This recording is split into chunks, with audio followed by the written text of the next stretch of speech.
Sharabella 98.8 FM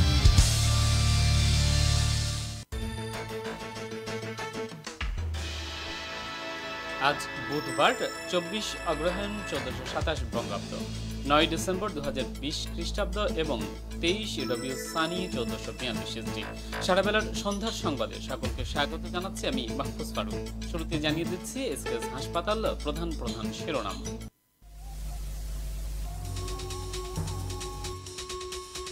Rangpur চিনিকল সহ রাষ্ট্রায়ত্ত 6টি চিনিকলে আখ মারাই বন্ধ রাখার প্রতিবাদে গোবিন্দগঞ্জে বিক্ষোভ মিছিল, প্রধানমন্ত্রী বরাবর স্মারকলিপি প্রদান।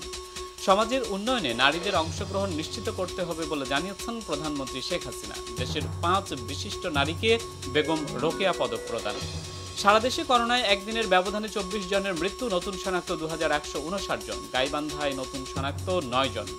জাতীয় মুক্তিযোদ্ধা কাউন্সিলের অনুমোদন ছাড়া বীর মুক্তিযোদ্ধাদের গ্যাজেট যাচাই বাছাই আগামী 19 ডিসেম্বর। এবং বঙ্গবন্ধু টি-20 কাপের সময়সূচি পরিবর্তন, চ্যাম্পিয়ন্স লিগে ম্যানচেস্টার সিটির প্রতিপক্ষ অলিম্পিক মার্সেই।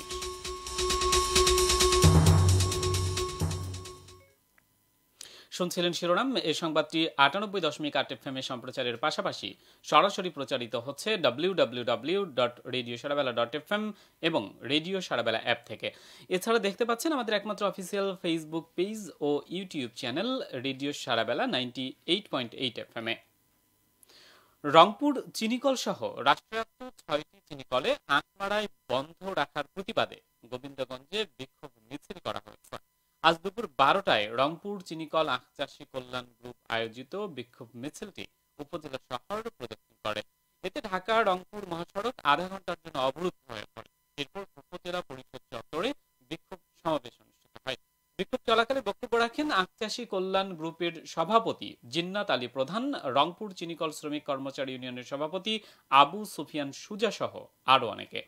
এ সময় চিনিকল বন্ধ করার অপচেষ্টা থেকে সরিয়ে না এলে রাজপথ, রেলপথ অবরোধ সহ আরো কঠোর কর্মসূচি ঘোষণা করা হবে বলে জানান বক্তারা। এরপর বন্ধ ঘোষিত 6টি চিনিকল চালু করার দাবি সম্বলিত স্মারকলিপি প্রধানমন্ত্রী বরাবর উপজেলা নির্বাহী কর্মকর্তা ও উপজেলা পরিষদ চেয়ারম্যানকে প্রদান করা হয়। সমাজের উন্নয়নে নারীদের অংশগ্রহণ নিশ্চিত করতে হবে বলে জানিয়েছেন প্রধানমন্ত্রী শেখ হাসিনা। আজ গণভবন থেকে ভিডিও কনফারেন্সে বেগম রোকেয়া পদক প্রদান অনুষ্ঠানে এ কথা বলেন সরকার প্রধান। সমাজের উন্নয়নে সমানভাবে নিজেদের তৈরি করতে হবে উল্লেখ করে নারীদের সামনে এগিয়ে নিতে সরকারের বিভিন্ন পদক্ষেপ তথা সফলতার কথাও তুলে ধরেন প্রধানমন্ত্রী। এ সময় দেশের 5 বিশিষ্ট নারীকে বেগম রোকেয়া পদক 2020 প্রদান করা হয়। পদকপ্রাপ্ত বিশিষ্ট 5 নারী হলেন নারী শিক্ষায় প্রফেসর ডক্টর শিরিন আখতার, পেশাগত উন্নয়নের মাধ্যমে নারীর ক্ষমতায়নের ক্ষেত্রে কর্নেল নাজমা বেগম, নারীর আর্থসামাজিক উন্নয়নের ক্ষেত্রে মঞ্জুলিকা চাকমা, সাহিত্য ও সংস্কৃতির মাধ্যমে নারী জাগরণের ক্ষেত্রে বীর মুক্তিযোদ্ধা বেগম মোস্তারি শফি ও নারী অধিকারে অবদানের ক্ষেত্রে বীর মুক্তিযোদ্ধা ফরিদা আক্তার।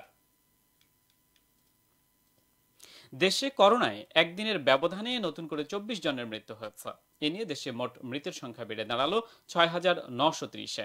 অপরদিকে একদিনের ব্যবধানে করোনা শনাক্ত হয়েছেন 2,159 জন।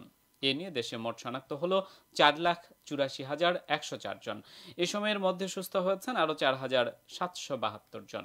এ নিয়ে দেশে মোট সুস্থ হলেন 4,05,966 জন।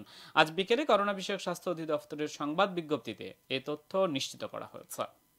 এদিকে গাইবান্ধায় একদিনের ব্যবধানে নতুন করে 9 জন করোনা আক্রান্ত শনাক্ত হয়েছেন। এ নিয়ে জেলায় আক্রান্তের সংখ্যা দাঁড়ালো 1,375-এ। এদের মধ্যে 14 জনের মৃত্যু হয়েছে। নতুন 9 জন সহ এখন পর্যন্ত সুস্থ হয়েছেন 1,295 জন, আর চিকিৎসাধীন রয়েছেন 66 জন। এছাড়া জেলায় একদিনের ব্যবধানে নতুন করে 17 জন কোয়ারেন্টিনে যুক্ত হয়েছেন। ছাড়পত্র পেয়েছেন 35 জন।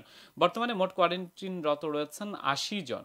এ তথ্য নিশ্চিত করেছে সিভিল সার্জন অফিস গাইবান্ধা। অন্যদিকে বিশ্বের বিভিন্ন দেশে করোনা ভাইরাসে আক্রান্তের সংখ্যা ছাড়িয়েছে 6,85,61,000। এই ভাইরাসে মৃতের সংখ্যা দাঁড়িয়েছে 15,62,895। এদের মধ্যে সুস্থ হয়েছেন 4,74,00,000 58,243 জন। আজ করোনা ভাইরাস সংক্রান্ত পরিসংখ্যান রাখা ওয়েবসাইট ওয়ার্ল্ডোমিটারে এ তথ্য উঠে এসেছে। জাতীয় মুক্তিযোদ্ধা কাউন্সিলের অনুমোদন ছাড়া বীর মুক্তিযোদ্ধাদের প্রকাশিত বেসামরিক গ্যাজেট আগামী 19 ডিসেম্বর যাচাই বাছাই করা হবে। এদিন সকাল 10টায় উপজেলা পর্যায়ে উপজেলা নির্বাহী অফিসারের কার্যালয় আর মহানগর পর্যায়ে জেলা প্রশাসকের কার্যালয়ে এ কার্যক্রম অনুষ্ঠিত হবে। আজ মুক্তিযুদ্ধ বিষয়ক মন্ত্রণালয়ের সংবাদ বিজ্ঞপ্তিতে এ তথ্য জানানো হয়েছে।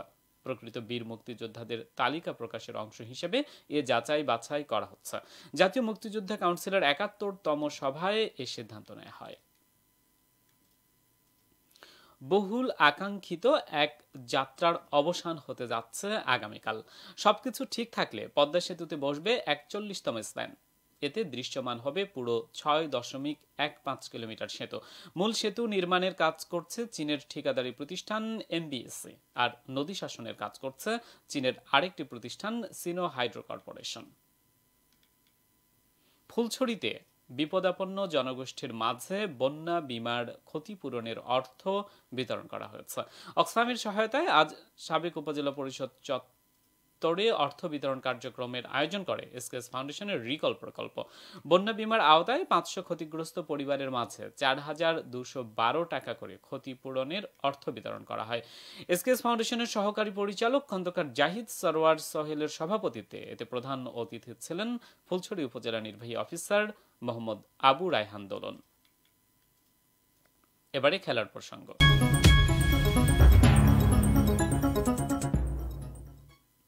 কুয়াশার কারণে চলমান বঙ্গবন্ধু টি-20 কাপের সময়সূচি পরিবর্তন করা হয়েছে। আগের সূচি অনুযায়ী দিনের প্রথম ম্যাচ দুপুর ১:৩০টায় শুরু হয়ে শেষ হয়েছে বিকেল ৪:৫০ আর দ্বিতীয় ম্যাচ সন্ধ্যা ৬:৩০টায় শুরু হয়ে শেষ হয়েছে রাত ৯:৫০। নতুন সূচি অনুযায়ী খেলাগুলো ১ ঘন্টা এগিয়ে আনা হয়েছে। আজ সংবাদ বিজ্ঞপ্তির মাধ্যমে বিষয়টি নিশ্চিত করেছে বাংলাদেশ ক্রিকেট বোর্ড। এদিকে চ্যাম্পিয়ন্স লিগে ম্যানচেস্টার সিটির মুখোমুখি হবে অলিম্পিক মার্সেইর। এ লিগে টপ 16 আগে নিশ্চিত করেছে ম্যানচেস্টার সিটি। অন্যদিকে হারানোর কিছু নেই অলিম্পিক মার্সেইর। শেষ ম্যাচে ফেয়ারলেস ফুটবল খেলে আত্মবিশ্বাসটা বাড়িয়ে নিতে চায় ফ্রেন্ডস ক্লাবটি। সিটিজেনদের মাঠ ইতিহাদে ম্যাচটি শুরু হবে বাংলাদেশ সময় আজ দিবাগত রাত ২টায়। এখনকার মতো সংবাদ এই পর্যন্তই। শেষ করার আগে এসকেএস হাসপাতাল প্রধান শিরোনামগুলো জানিয়ে দিচ্ছি আরও একবার। রংপুর চিনিকল সহ রাষ্ট্রায়ত্ত ৬টি চিনিকলে আখ মারাই বন্ধ রাখার প্রতিবাদে গোবিন্দগঞ্জে বিক্ষোভ মিছিল, প্রধানমন্ত্রী বরাবর স্মারকলিপি প্রদান। সমাজের উন্নয়নে নারীদের অংশগ্রহণ নিশ্চিত করতে হবে বলে জানিয়েছেন প্রধানমন্ত্রী শেখ হাসিনা। দেশের ৫ বিশিষ্ট নারীকে বেগম রোকেয়া পদক প্রদান।